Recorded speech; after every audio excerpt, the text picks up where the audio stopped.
fidèles téléspectateurs du CAM10, bonjour et bienvenue à notre émission, tous ensemble à la suite de Jésus-Christ de Nazareth. Alors, comme tous les dimanches, nous avons l'honneur d'avoir sur le plateau notre invité, le Père Landry Marie, qui est prêtre exorciste de l'Église orthodoxe d'Italie. Bonsoir, mon Père. Bonsoir, Agnès Thiogo. Merci pour cette invitation renouvelée sur ce plateau. D'accord. Alors, pour toutes les personnes qui nous regardent pour la première fois et les fidèles téléspectateurs, il s'agit là d'une émission de méditation, d'enseignement que le Père Landry Marie prodigue tous les dimanches. Donc, il prend le soin de choisir un thème adapté à la société actuelle. Et ce dimanche, mon Père, vous avez choisi le thème « Être familier à la croix ». Pourquoi? Oui, j'ai choisi ce thème à dessein. Pourquoi? Parce qu'en observant la société, vous l'avez dit tout à l'heure dans vos propos liminaires, que je choisis des thèmes adaptés en fonction du contexte social. Et donc, j'ai constaté qu'il y a un enseignement qui pullule de plus en plus dans la société, qui arpente la société camerounaise africaine. Et cet enseignement, c'est lequel? C'est un enseignement biblique qui stipule que, à partir du moment où je me mets à la suite de Jésus, donc je suis un fidèle chrétien, je ne vais plus souffrir, j'aurai l'argent, mes affaires vont prospérer, je serai béni. Et ici, les gens identifient la bénédiction à une accumulation effrénée de moyens ou de grands moyens financiers. Alors moi, j'ai écouté cet enseignement de toutes parts. C'est ce qu'on appelle en théologie le messianisme temporel. C'est donc un mauvais enseignement qui ne met qu'en exergue le fait que être chrétien signifie être béni. Or, être chrétien implique aussi la souffrance.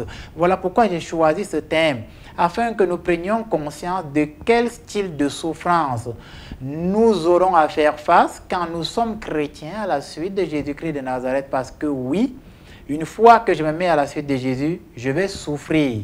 Mais comment je vais souffrir? Voilà ce sur quoi le texte va nous enseigner aujourd'hui. D'accord, justement, pour nous enseigner sur ce thème, vous avez choisi l'extrait de l'évangile de Matthieu. Tout à Voilà, fait. sur le chapitre 10, vous avez délimité du 16e au 26e verset. Tout à fait. Donc, il sera question pour nous donc d'écouter attentivement cet extrait du texte pour, à la suite, écouter donc les enseignements que le Père va nous prodiguer. On va donc faire un tour au niveau de la régie et on se retrouve juste après le texte.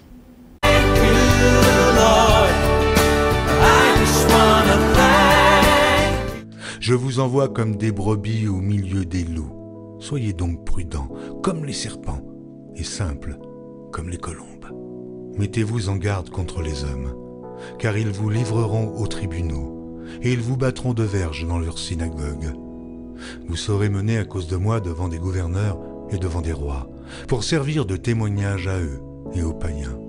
Mais quand on vous livrera, ne vous inquiétez ni de la manière dont vous parlerez, ni de ce que vous direz.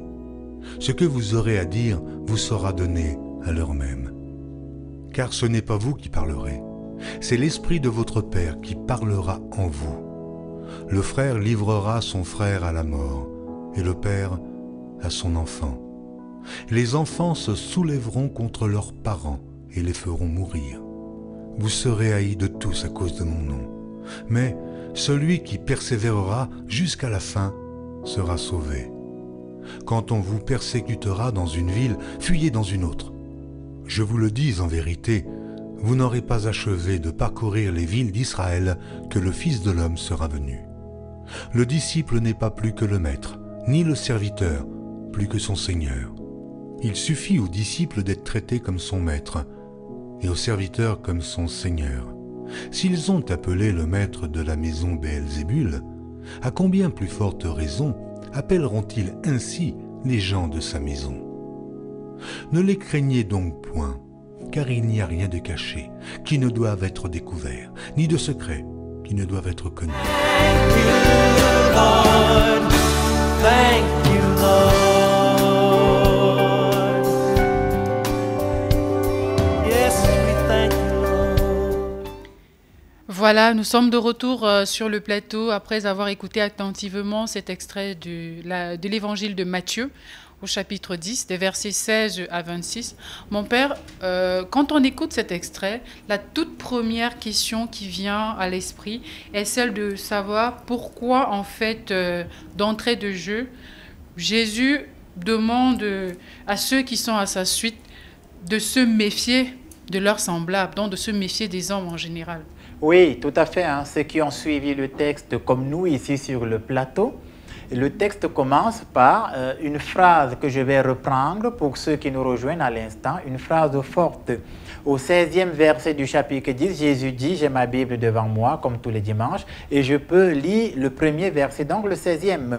Il dit, je vous envoie comme des brebis au milieu des loups, soyez donc adroits comme le serpent, mais simples comme la colombe. Méfiez-vous des hommes, ils vous livreront à leurs conseils de communauté et vous serez fouettés dans leur synagogue. À cause de moi, on vous craignera devant les gouvernements, etc. etc. Voilà. Donc votre question est bien posée. Pourquoi Jésus demande de se méfier de nos semblables? Alors il faut comprendre. Jésus met en garde contre la mauvaise foi de l'être humain. Pourquoi?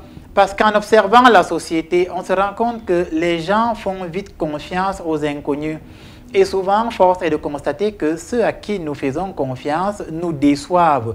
Voilà pourquoi dans Jérémie 17,5, il est écrit « Maudit soit celui qui met sa confiance dans un mortel, qui le détourne de l'Éternel. » Et Jésus, donc, il met en garde déjà dans un premier temps pour que ses disciples, ceux qui sont à sa suite, prennent conscience qu'ils ne doivent avoir confiance qu'en Dieu et en Dieu seul.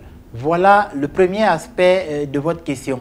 Le deuxième aspect, c'est qu'il les met en garde. Pourquoi? Parce que dans les évangiles, il leur dit, vous êtes la lumière du monde. Et comme il leur dit, vous êtes la lumière du monde et que je vous envoie comme des brebis au milieu de loups, il veut leur montrer par là que toutes les personnes qui viendront vers vous et qui ne sont pas à ma suite, qui ne mènent pas une vraie vie chrétienne, qui ne défendent pas mes intérêts à moi, Jésus, c'est des gens qui viendront dans le but de vous détruire. Voilà pourquoi il les met en garde. Il les met en garde contre, je vais dire, la mauvaise foi humaine qui a pour but de détruire les disciples de Jésus-Christ de Nazareth. Et dans notre société, vous conviendrez avec moi que de plus en plus, nous vivons dans une société où les antivaleurs sont devenues des valeurs à telle enseigne que aujourd'hui, pour peu que vous soyez un chrétien qui essayez de vivre dans la droiture, vous êtes mis en marge de la société parce que la société est régie, organisée sur un système de malhonnêteté, de corruption, d'idolâtrie. Et quand vous n'adhérez pas à ce système, c'est vous qui devenez l'homme ou la femme à abattre. Voilà pourquoi Jésus met en garde, afin que cette mission ne soit pas pour eux un choc, mais qu'ils prennent conscience que nous sommes en mission et nous n'avons dans le monde aucun ami si ce n'est Jésus-Christ de Nazareth. D'accord. Et justement, Jésus annonce également par la suite que le frère livrera son autre frère à mort. Oui. Mais pourquoi? Alors oui. Alors, à la suite du texte, on va essayer de retrouver rapidement le verset. Pour ceux qui sont à la maison, on rappelle qu'on est dans Matthieu au chapitre 10, du 16e au 26e verset. Et votre question est liée au 21e verset. Il est écrit, le frère livrera son frère à la mort, le père son enfant, les enfants accuseront leurs parents et les feront mourir. Rien qu'à cause de mon nom, vous serez haïs tous, mais celui qui restera ferme jusqu'à la fin, celui-là sera sauvé. Alors, vous avez demandé comme question, pourquoi est-ce que le frère livre son frère à la mort? Voilà. Alors, on va très vite répondre à cette question. Pourquoi? Déjà, j'ai déjà dit ici que pour comprendre la problématique des querelles dans les familles, pour comprendre la problématique, je vais dire comme ça, des discussions entre les familles, et pour comprendre le fondement, je vais dire comme ça, le plus poussé des guerres fratricides dans les familles, j'ai dit ici, il faut remonter au livre de la Genèse. Et dans le livre de la Genèse, lorsque Adam et Ève ont désobéi à Dieu, je rappelle que Adam et Ève qui désobéissent à Dieu, c'est la faute originelle. Et j'ai déjà dit ici que la faute originelle, ce n'est pas le fait d'avoir une relation sexuelle, c'est la désobéissance. Lorsqu'ils désobéissent, Dieu se tourne vers Ève et il lui dit, voici, tu enfanteras dans la douleur. Et j'ai expliqué que lorsque Yahvé dit que tu enfanteras à la douleur à Ève, il est en train de mettre en avant deux aspects. Le premier aspect, c'est cette douleur physique par laquelle la femme va enfanter. Évidemment, quand une femme va mettre au monde un enfant, elle souffre d'une manière incommensurable. Le deuxième aspect de cette souffrance de la femme qui enfante dans la douleur, c'est de voir que dans sa postérité, parmi ses enfants, ses arrière-petits-enfants, ses petits-enfants, il n'y a pas d'harmonie, il n'y a pas d'entente, donc il y a la division. Il y a la querelle, il y a les guerres fratricides, les frères qui veulent s'entretuer. C'est une conséquence directe du péché originel. Dans le frère qui livre son frère à la mort, il y a déjà ce soubassement que nous sommes dans la conséquence du péché originel. Maintenant, deuxième aspect que nous contextualisons. Lorsque Jésus dit que le frère livrera son frère à la mort, c'est pour montrer que dans une famille, il y aura ceux qui vont se mettre à la suite de Jésus, ceux qui vont se convertir à la vie chrétienne, qui vont y croire de tout leur cœur, de toute leur âme, mais il y a ceux qui dans la même famille vont rejeter l'évangile de Jésus. Et ils vont rejeter l'évangile de Jésus à tel point qu'ils vont voir dans l'évangile de Jésus une source de problème et ils vont donc s'ériger en adversaires de ceux de leurs frères et de ceux de leurs sœurs qui vont leur apporter l'évangile de Jésus. Je rappelle que la lumière et les ténèbres ne cohabitent pas. Donc le frère qui livre son frère à la mort, c'est celui qui, vivant dans les ténèbres, refuse la lumière. Car Jésus dit, dans les évangiles, Jésus dit, les hommes refusent la lumière car leurs œuvres sont mauvaises. Donc le frère qui livre son frère à la mort, c'est celui qui pose des mauvais actes, qui vit dans l'obscurité, qui vit dans les ténèbres et qui refuse la lumière de Jésus-Christ de Nazareth que ses frères et ses sœurs veulent lui apporter. Voilà comment on peut comprendre cette question que vous avez mis en exergue. Maintenant, mon père, il en parle également dans le texte. Est-ce qu'un parent peut livrer son propre enfant, la chair de sa chair, son enfant? Et si oui, comment est-ce qu'un parent peut le faire? Alors, un parent qui livre son enfant à la mort, parce que nous l'avons lu tout à l'heure, il disait encore que les enfants accuseront leurs parents et les feront mourir. Hein. Le père livrera son enfant à la mort. Voilà. Comment est-ce qu'un parent peut livrer la chair de sa chair? Comment nous pouvons comprendre ça? Moi, je voudrais prendre un exemple concret pour que les uns et les autres comprennent ce que Jésus veut nous enseigner. Moi, je connais, ou alors j'ai côtoyé, on va dire comme ça, dans la ville de Yaoundé, une famille qui habite dans un quartier, je vais dire ça comme ça, disons Manguier, voilà. Et cette famille qui habite dans ce quartier qu'on appelle Manguier, il y a beaucoup de filles dans cette famille. Et des filles qui sont à moins de 20 ans. Et force est de constater que dans cette famille où les filles ont moins de 20 ans, je rappelle que les parents de cette famille-là, je dis ce que j'ai observé quand je suis dans le ministère sur le terrain, c'est les parents de cette famille qui demandent aux jeunes filles de sortir la nuit pour aller travailler l'argent et de revenir le matin. En des termes plus simples, les parents amènent ces jeunes filles à se prostituer. Évidemment, nous avons vu dans les éditions précédentes que la prostitution est quelque chose dont l'Éternel a horreur. C'est une abomination qui détruit à la fois le corps et l'âme, qui sépare l'homme de Dieu et dégrade l'âme en la conduisant à la damnation éternelle. Et donc, lorsqu'un parent fait ça, justement, il livre son enfant à la mort. Mais pourquoi un parent enverrait ses propres filles aller travailler le sexe dans la nuit? La réponse, vous la trouvez dans 1 Timothée 6,10. L'amour de l'argent est la racine de tous les maux. Donc, ces parents envoient leurs enfants dehors parce qu'ils ont un amour incommensurable, effréné de l'argent. Et pour avoir de l'argent, ils sont prêts à livrer leurs enfants à la mort. Voilà une forme de mort par laquelle les jeunes filles au Cameroun, à Yaoundé, à Douala passent. Les parents les envoient se prostituer. Autre forme de mort par lesquelles les parents font passer les enfants, c'est aussi ces parents qui obligent les enfants et ou leur imposent des maris ou des femmes. C'est la mort. Et nous vivons ça au quotidien déjà. Parce qu'un monsieur vient, il a assez de biens financiers et il décide qu'il veut se marier avec la cadette de la famille. Vu que la famille est dans une précarité, c'est-à-dire une pauvreté insoutenable, les parents sont d'office d'accord, envoient la jeune fille en mariage et l'obligent à se marier à ce monsieur. Ça là, c'est livrer son enfant à la mort, parce que non seulement elle n'est pas heureuse, mais ce n'est pas quelque chose qui est en conformité avec les saintes paroles, la parole évangélique. Voilà de quelle manière les parents livrent leurs enfants à la mort. Et le deuxième ou le dernier aspect qu'on peut mettre en exergue des parents qui livrent leurs enfants à la mort, c'est lorsqu'un jeune homme n'arrive pas à trouver du travail et que ce soit ses propres parents qui l'encouragent à entrer dans des sectes ésotériques. Et à partir du moment où c'est ses parents qui l'encouragent à entrer dans des sectes ésotériques, ou alors ce sont ses propres parents qui l'initient à des sectes ésotériques, à partir de ce moment, les parents livrent leurs enfants à la mort. Pourquoi? Parce que les parents eux-mêmes vivent déjà dans les ténèbres et donc ils ne peuvent que dispenser, distiller les ténèbres. Voilà pourquoi Jésus dit, les parents livreront leurs propres enfants à la mort. Voilà ce qu'on pouvait comprendre de ce mouvement du texte. D'accord, mon père. Maintenant, dans le 5e paragraphe de cet évangile, on retrouve là Jésus-Christ qui soutient que les disciples n'auront même pas fini de faire la tournée des villes d'Israël, que le Fils de l'homme sera déjà revenu. Oui.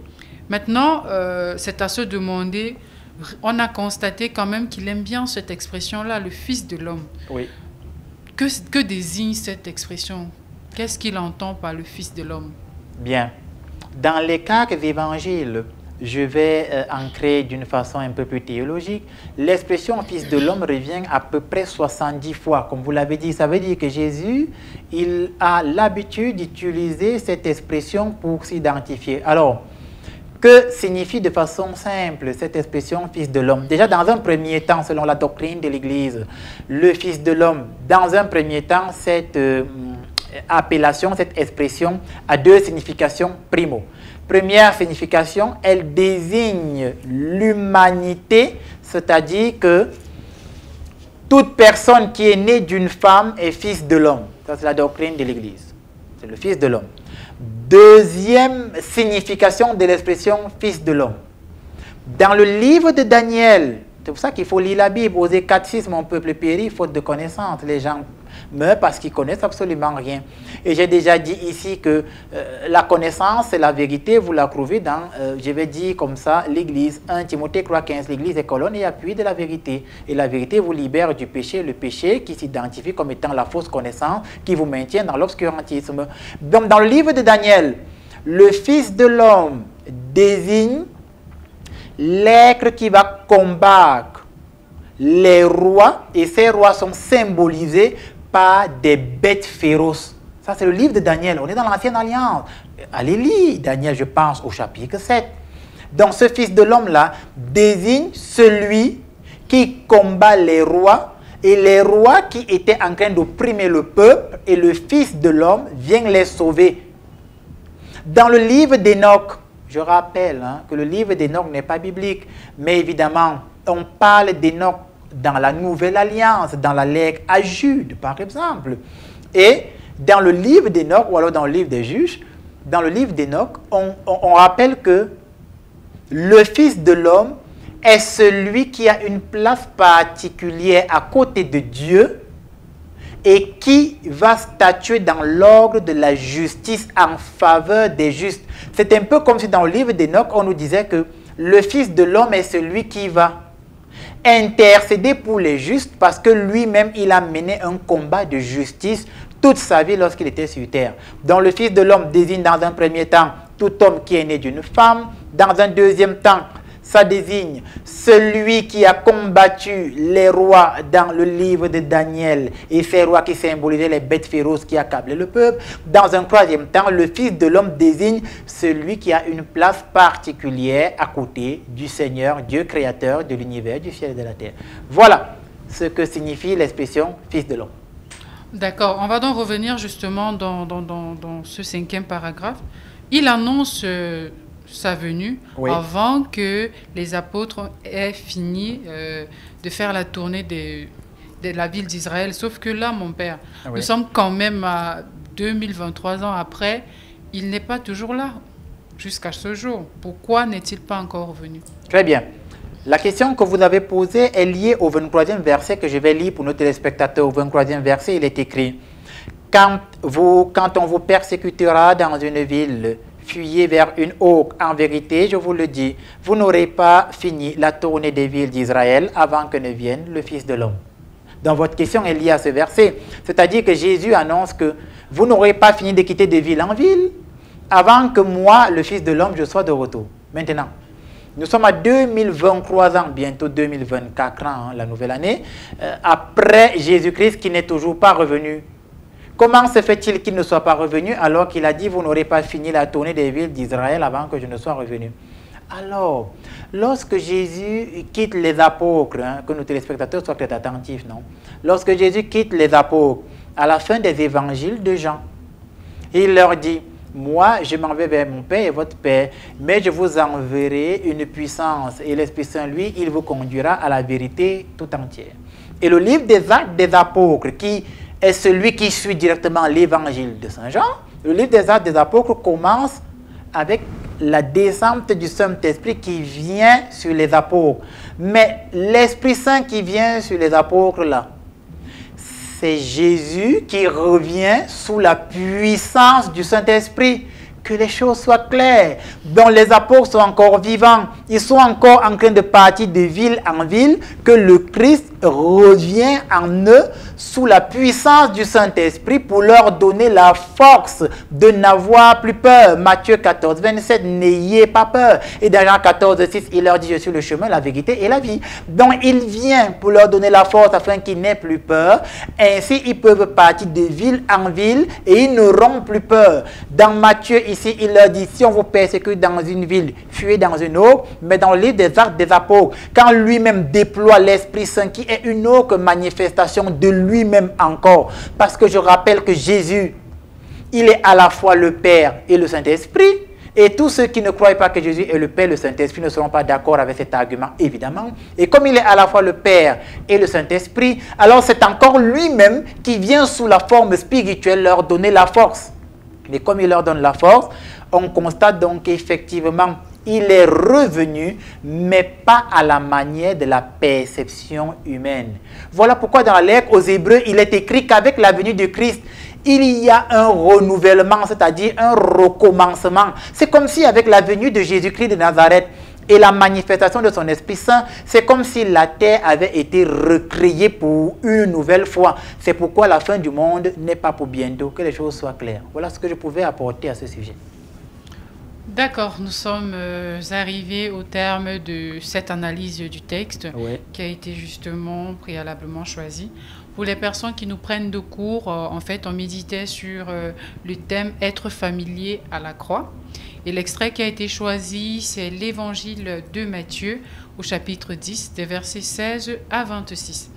Je profite aussi de l'occasion pour rappeler ou alors inviter les téléspectateurs à s'abonner massivement sur la page YouTube du Père Landry Marie, page dans laquelle ils vont trouver toutes les émissions diffusées sur cette chaîne CAM10 et même encore d'autres enseignements qui ne sont même pas diffusés sur CAM10. Aussi, le Père Landry Marie peut vous recevoir en paroisse, voilà, si vous avez des besoin d'un suivi spirituel, d'échanger avec lui, vous traversez des situations que vous ne comprenez pas, vous pouvez effectivement vous rapprocher du ministère du Père Landry en contactant le numéro qui s'affiche à l'écran. Voilà, l'équipe va vous orienter et vous guider comment prendre un rendez-vous avec lui. Aussi, il y a des personnes qui veulent dire des messes à la maison, des messes d'action de grâce, des baptêmes, des décès, des mariages. Vous pouvez également contacter le numéro et vous pourrez donc solliciter les services du Père Landry à la maison pour des messes quand vous voulez. Il suffit juste de contacter le numéro qui s'affiche à l'écran. Là, nous devons normalement passer aux questions, comme d'habitude. Mais avant de passer à ces questions-là, nous avons un petit peu investigué. Voilà, on a essayé de voir le Père sur YouTube. Qu'est-ce qu'il fait? Est-ce que c'est juste les émissions diffusées sur CAM10 qu'on retrouve? Ou alors on peut retrouver d'autres enseignements? Donc pour cela, on est allé sur la page Facebook pour investiguer. Et là, on a vu d'autres enseignements En l'occurrence, un enseignement qui porte sur le développement humain. Oui, très important, le développement humain. Et dans cet enseignement, le père aborde divers thèmes, par exemple, savoir dire merci dans la vie, ne pas s'inquiéter, se contenter de ce que Dieu nous donne. Tout à fait. Donc, on va d'abord regarder ce petit extrait de l'enseignement. On va partager cela avec les téléspectateurs. On va donc se retrouver juste après pour les questions. Bien sûr que pendant ce temps, moi, je vais sélectionner quelques questions là sur l'ordinateur, sur le WhatsApp du Père. Et le Père pourra donc apporter des réponses à ces questions-là. On se retrouve donc juste après ce petit enseignement.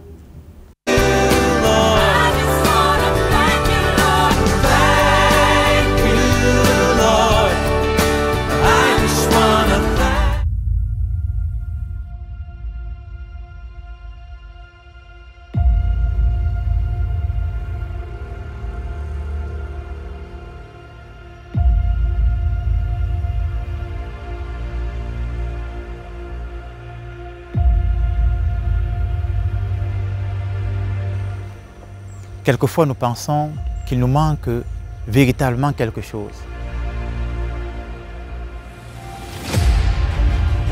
Lorsque nous observons juste à côté de nous, nous constatons qu'il y a des personnes qui semblent avoir une vie meilleure que la nôtre.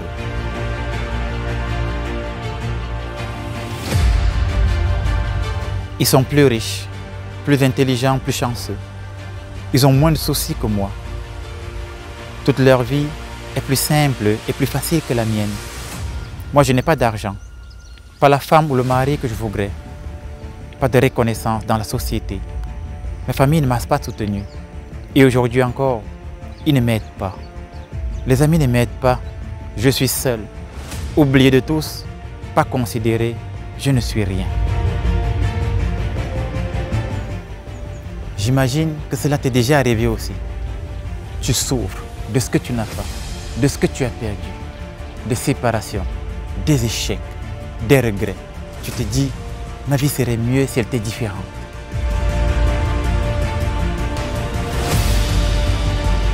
Et lorsque tu fais ça, tu ressens toute ton attention sur ce qui te dérange. Tu crois que la vie est dure, mais lorsque tu fais cela, tu oublies qu'il y a un Dieu, qu'il t'a donné un corps, il t'a donné des personnes à aimer, et il te nourrit, te protège chaque jour de sa providence divine. Alors oui, il y en a peut-être qui sont meilleurs que moi.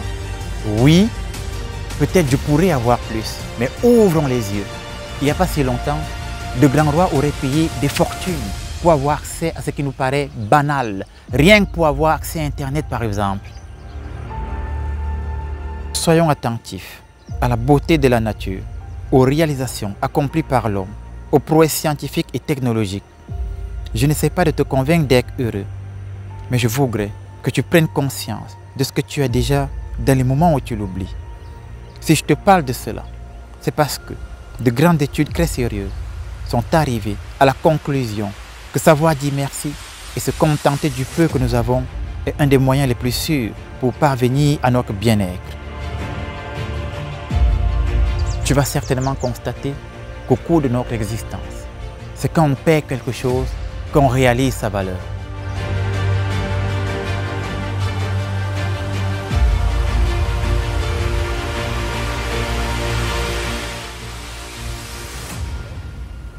Alors c'est ça la solution? Faut-il perdre ce qu'on a pour l'apprécier? Imagine que là, tout de suite, tu perds la vue ou que tu aies un accident qui te paralyse pour le reste de ta vie. Comment te sentirais-tu? Et imagine ceux qui vivent dans cette situation. Maintenant, imagine que 2 ans après, on t'annonce que tu retrouves la vue ou que tu es guéri de cette paralysie. Honnêtement, ce ne serait pas le plus beau jour de ta vie? Eh bien, j'ai une bonne nouvelle pour toi. Ce que tu as cru perdre, tu l'as aujourd'hui. Alors stop à tous ces mensonges qui nous animent et qu'on ose croire. Stop aux regrets qui me font croire que c'était mieux avant. Stop aux comparaisons qui me font croire que ce serait mieux autrement. Stop à l'impatience qui me fait croire que ce sera mieux plus tard. Et apprenons à dire merci au Créateur pour le don gratuit de la vie. Puis-je te demander de fermer les yeux, de visualiser les personnes déjà présentes dans ta vie, pour qui tu ressens de l'affection, de l'amour. Prends le temps de les visualiser, chacun de leurs visages, leur expression, leur regard et même le son de leur voix. Retrouve ces souvenirs où ces personnes t'apportent de l'amour à travers un regard, un geste, une attention, une parole. Tu peux aussi te souvenir de ces moments où ta vie et ton cœur étaient remplis d'amour à la vue d'une personne, d'un paysage.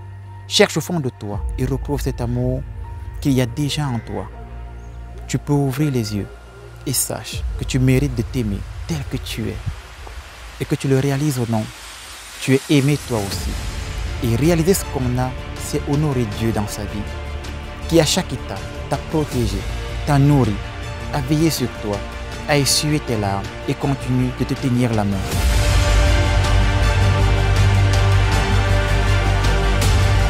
Alors chasse loin de toi cette idée comme quoi tu n'as pas de chance, tu n'es pas béni.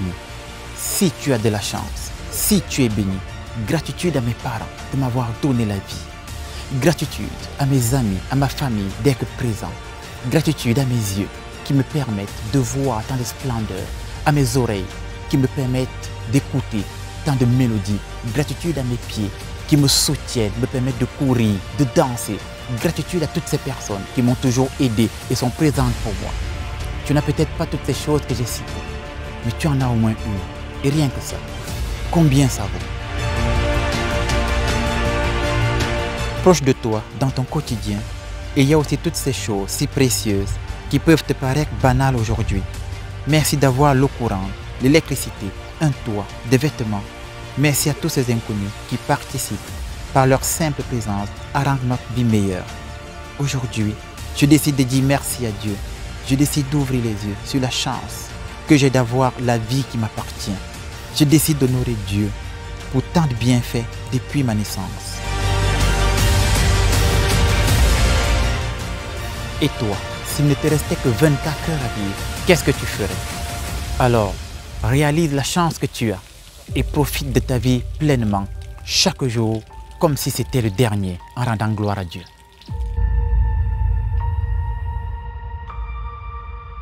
I just wanna thank you, Lord. Thank you, Lord.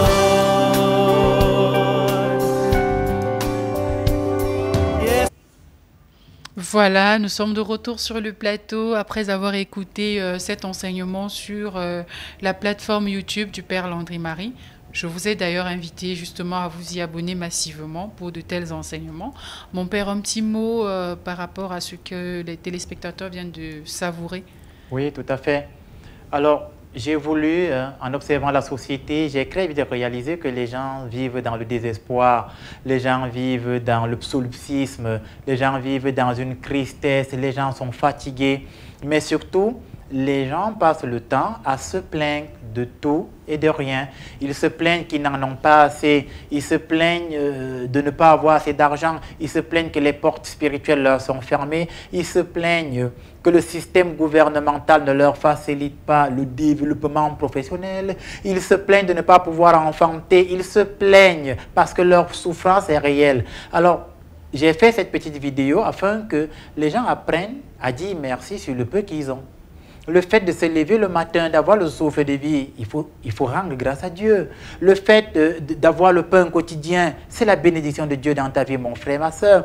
Le fait d'avoir une petite activité, même si tu n'es pas rémunéré à la hauteur de ton déploiement, c'est déjà une petite bénédiction dans ta vie. Le fait d'avoir un toit où tu peux te coucher, tu dors, c'est la bénédiction, c'est la grâce de Dieu. Alors j'ai fait cette vidéo afin que les gens prennent conscience, comme le grand philosophe asiatique Confucius disait, se contenter du peu qu'on a, c'est de la richesse. Afin que les chrétiens d'aujourd'hui, et ceux du Cameroun en particulier, peut-être en Afrique aussi, prennent conscience que le peu qu'ils ont déjà, c'est une grâce, c'est une bénédiction, car l'apôtre Paul s'est exclamé en disant ma grâce, ou alors Dieu a parlé à l'apôtre Paul en lui disant ma grâce te suffit. Et Paul a dit, alors j'ai réalisé que lorsque je suis faible, c'est alors que je suis fort.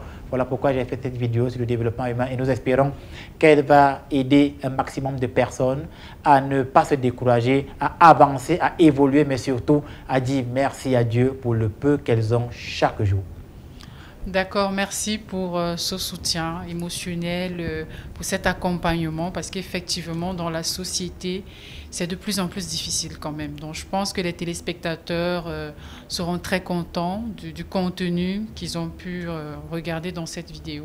Sans plus tarder, nous allons passer maintenant aux questions. Et on va commencer par la toute première question qui nous vient de Monsieur Guini. Voilà. Je pense qu'il y a beaucoup de téléspectateurs qui seront accrochés parce que la question, elle est toute simple. Qu'est-ce que la dîme et comment la payer? Alors, la dîme, vous la trouvez, ou alors vous trouvez la problématique ou un extrait d'une explication sur la dîme dans Malachie au chapitre 3, je pense, à partir du verset 7, si j'ai bonne mémoire. Mais en fait, dans le chapitre 3 du livre de Malachie, l'Éternel parle, il dit « Apportez à ma maison vos dîmes, apportez à ma maison, je vais dire comme ça, vos revenus, et vous verrez si je n'ouvre pas les écluses des cieux en votre faveur. » Et là, c'est l'Éternel qui parle. Il y avait Dieu directement. Donc, c'est ça la dîme. La dîme, c'est que je ramène à Dieu ce qu'il m'a donné. Et dans ce qu'il m'a donné, je retire sa part, je viens le lui redonner. Et les Saintes Écritures nous disent qu'il faut même retirer 10% de ce que Yahvé Dieu nous a donné. Alors, comment payer la dîme? Il faut donc faire un distinguo parce qu'à force de recevoir les gens, je me suis rendu compte que les gens font trop d'amalgame entre la dîme, l'offrande et le dernier du culte. Tout récemment, j'ai reçu quelqu'un qui me disait « Mais moi, j'étais en paroisse, mon père. J'ai payé le dernier du culte. » Il était convaincu que c'est la dîme. Non. Le dernier du culte est un système financier que l'Église a mis sur pied pour soutenir son fonctionnement. C'est une instruction ecclésiale, c'est l'Église. Très bien. L'offrande est un acte volontaire que vous posez pour la gloire de Dieu, pour aider ceux qui sont dans le besoin. D'ailleurs, la Bible dit que la charité couvre un grand nombre de péchés. Donc, poser des actes de charité, donc donner l'offrande est bien.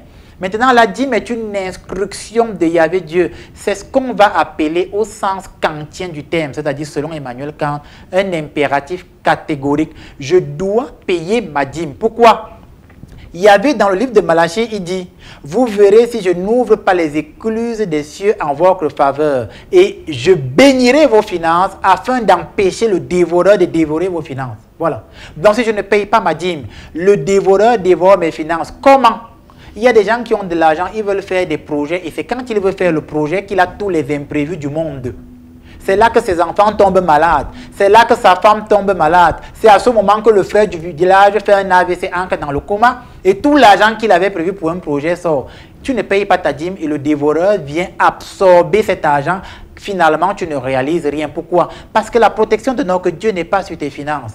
Donc voilà pourquoi il faut payer la dîme. Maintenant, comment la payer? Chaque fois que j'ai des entrées d'argent, je prends la part du Seigneur, je mets dans une enveloppe, j'écris la dîme du Seigneur, je vais vers un vrai serviteur de Dieu, j'insiste et je mets en rouge, un vrai serviteur de Dieu. Et je vais payer ma dîme chez ce serviteur de Dieu qui, en la recevant, va dire une prière de bénédiction sur mes finances afin que mes finances soient protégées et sous la protection de Dieu et le dévoreur ne pourra plus atteindre mes finances. Ainsi, je pourrai accomplir mes projets et je pourrais évoluer dans mon organisation financière.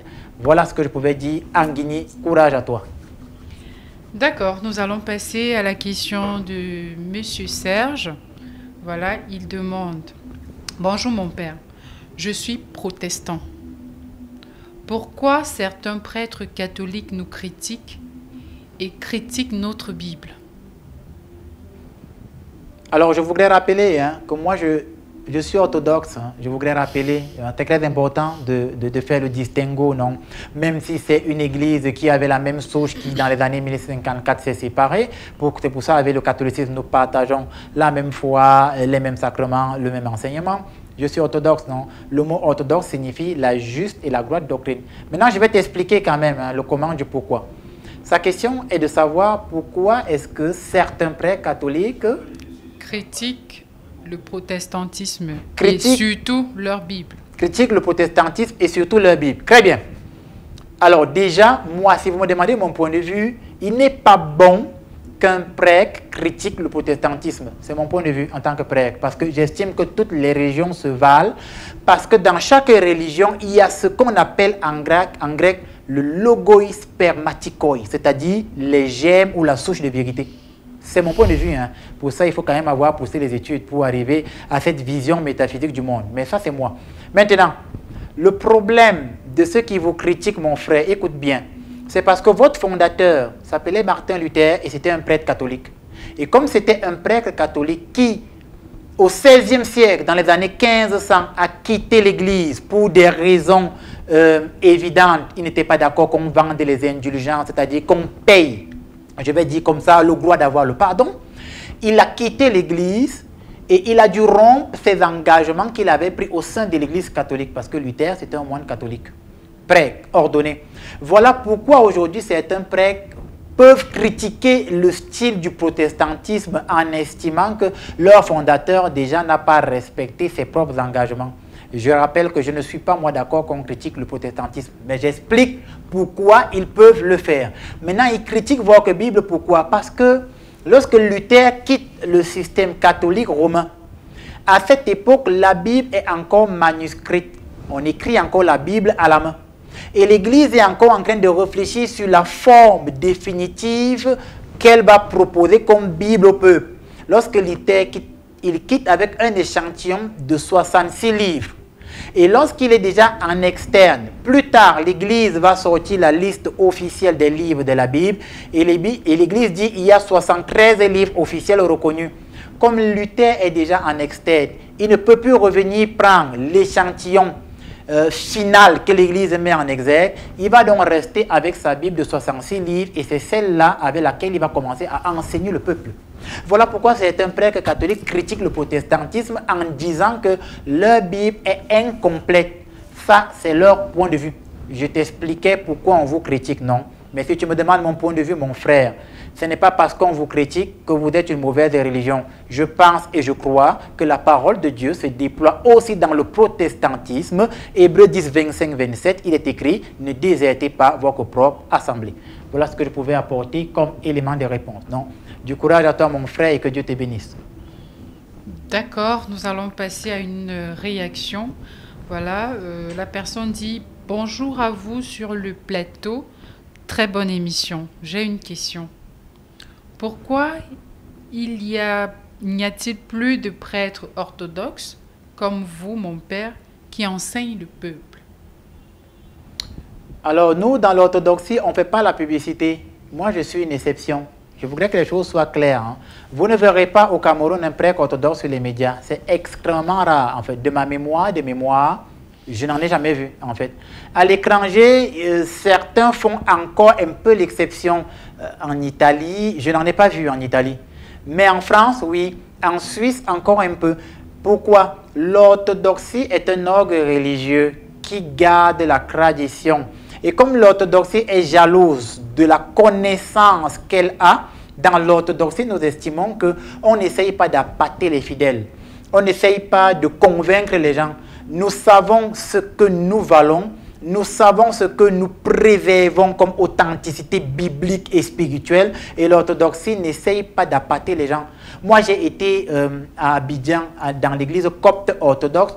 Ils ne publient pas sur les médias. Ils ne cherchent pas des fidèles. Et parfois, les orthodoxes, ils peuvent célébrer la messe à 2 ou à 3. Cela leur suffit. Pourquoi il n'y en a pas? Parce que l'orthodoxie n'essaye pas d'être vulgaire. Moi, dans mon cas, j'ai dû prendre une autorisation spéciale des supérieurs parce que j'ai dit à mon évêque, le monde évolue. Et comme le monde évolue, nous devons nous aussi nous adapter, nous faire connaître afin que les gens prennent conscience que l'orthodoxie existe et qu'elle est quelque chose de bien. Mais ça, c'est une démarche personnelle que j'ai faite dans le ministère. Voilà pourquoi vous ne voyez pas beaucoup de prêtres orthodoxes sur les médias diffusés, mais ils sont présents à l'exemple de l'église grecque orthodoxe qui est à Bastos ou de l'église russe orthodoxe que vous trouverez aussi quelque part. Ils sont là, mais ils n'essayent pas de se faire connaître parce qu'ils estiment que quand tu sais ce que tu vaux, tu n'as pas besoin de faire de publicité. C'est un peu la logique de l'orthodoxie. Voilà ce que je pouvais apporter comme élément de réponse. D'accord, merci pour la précision. Nous allons passer à une toute dernière, hein, parce qu'il y en a vraiment. On va prendre une toute dernière. Pourquoi certaines personnes disent que c'est véritablement la femme qui est le chef-d'œuvre de Dieu? Alors, on va expliquer de façon théologique et métaphysique, mais de façon très simple. Non? À la maison, quand je dis métaphysique, il y en a qui se disent déjà, il va parler quelque chose qu'on ne va pas comprendre. Non, de façon très simple. Alors, en métaphysique, il y a un principe qui dit que ce qui est premier dans l'ordre de l'intention est dernier dans l'ordre de l'exécution. J'explique. Par un exemple concret, lorsque vous voulez construire une maison, votre intention c'est de construire la maison, on est clair là-dessus. Ça veut dire que c'est votre intention fondamentale et première, c'est votre intention. Maintenant, pour construire la maison, dans l'ordre de l'exécution, c'est-à-dire les gestes et les actes que vous allez poser, vous allez d'abord acheter le terrain. Ensuite, vous allez faire les fouilles. Vous allez faire les fondations, élever les murs, mettre la toiture, commencer à crépir. Vous voyez que la forme de la maison, c'est-à-dire l'intention, sera la dernière chose qu'on verra. Mais dans votre intention, c'est la première chose que vous vouliez faire. Donc, ce qui est premier dans l'ordre de l'intention, dans l'ordre de l'exécution est dernier. Quand on regarde le plan narratif, ou je vais dire biblique de création, il y avait Dieu, crée le ciel, la terre, les animaux, les astres et tout ce qui existe. Il crée l'homme, Adam, et après il endort Adam, il crée Ève.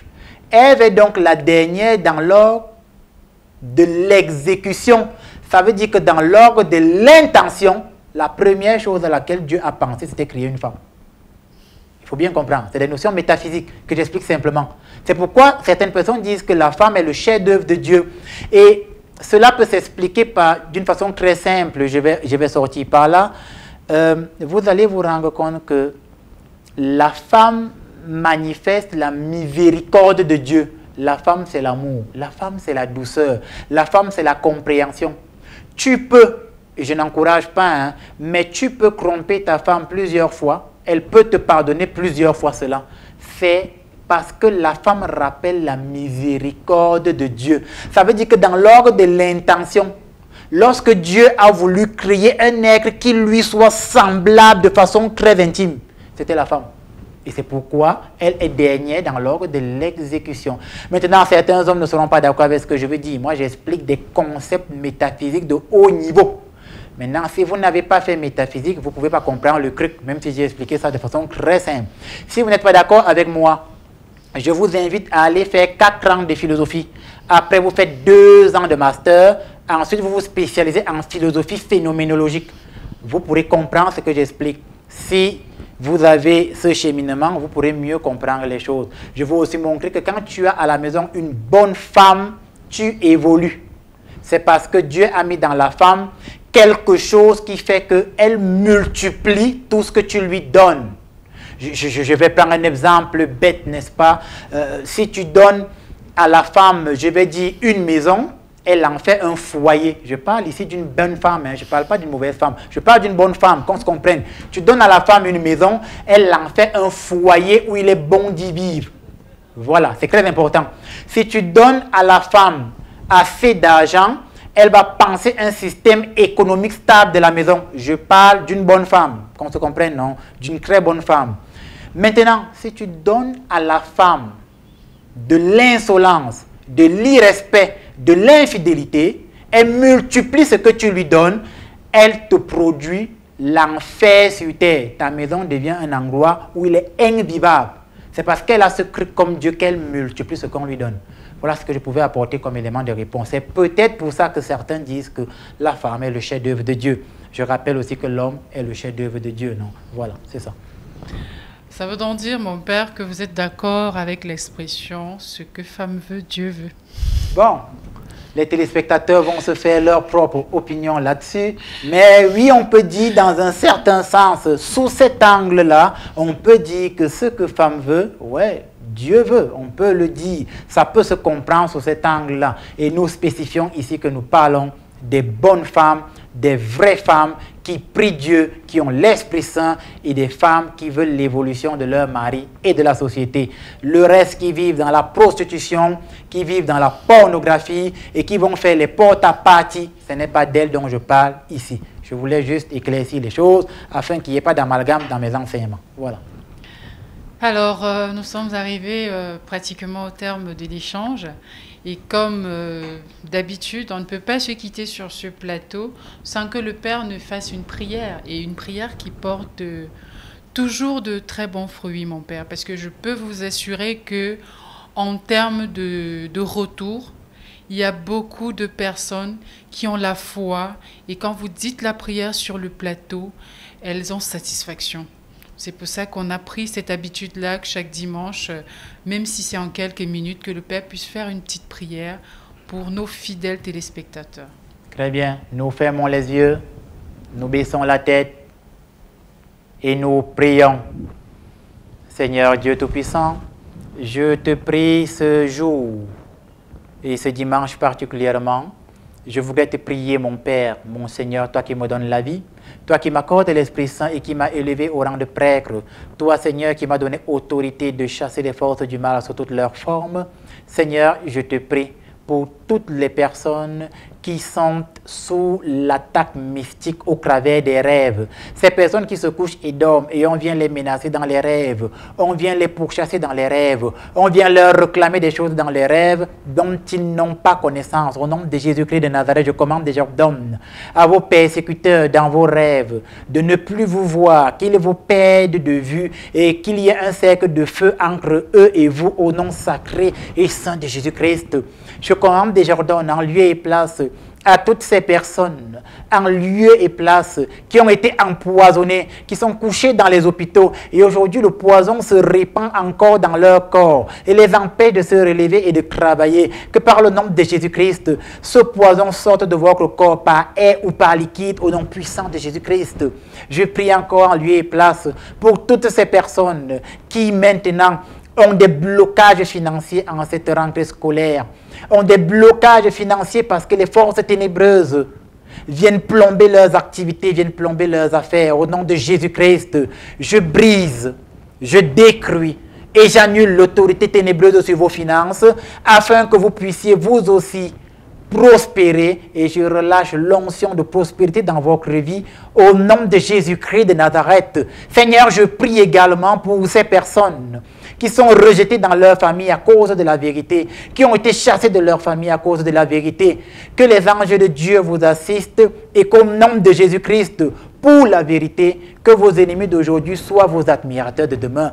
Enfin, je prie pour ces personnes qui nous regardent, qui sont couchées et qui sont possédés ou envoûtés par les sorciers, les maîtres occultes de leur famille, par ces personnes qui mangent la chair humaine ou boivent le sang humain. Au moment où vous écoutez ma voix, que les sorciers de votre famille perdent autorité sur votre vie, qu'ils perdent autorité sur votre foyer, qu'ils perdent autorité sur votre travail et que votre délivrance soit complète et totale à cet instant où je parle. Au nom de Jésus de Nazareth, j'éteins toute bougie rouge et toute bougie noire qu'on a allumée contre vous, et en éteignant cette bougie rouge et cette bougie noire, je vous libère de l'emprise satanique familiale au nom du Père et du Fils et du Saint-Esprit. Tout cela, c'est à toi, Jésus, que nous le demandons. Toi, Jésus, notre ami, toi, Jésus, notre frère, toi, Jésus, Dieu, aujourd'hui et à jamais. Ainsi soit-il. Amen. Merci, mon Père, pour cette belle prière qui va certainement ravir beaucoup de nos téléspectateurs. Donc, nous sommes arrivés au terme de l'échange. On va prendre rendez-vous pour dimanche prochain pour une nouvelle émission sur la même chaîne, CAM10, Canal 311. Nous vous souhaitons de passer un excellent dimanche, un bon début de semaine. Portez-vous bien. À dimanche prochain.